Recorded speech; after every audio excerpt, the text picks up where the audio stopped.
Hello বন্ধুরা, তোমরা সবাই কেমন আছো? আশা করি তোমরা সবাই ভালো আছো। আজকে গণপতি পুজো বন্ধুরা, আমাদের এখনও ঠাকুর আনতে যায়নি। ডেকোরেশন কমপ্লিট করেছি।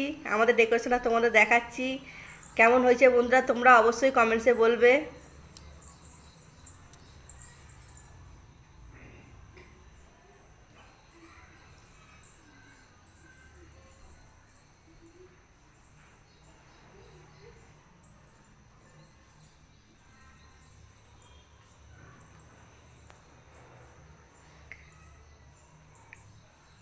একটু পরেই ঠাকুর আনতে যাব বন্ধুরা।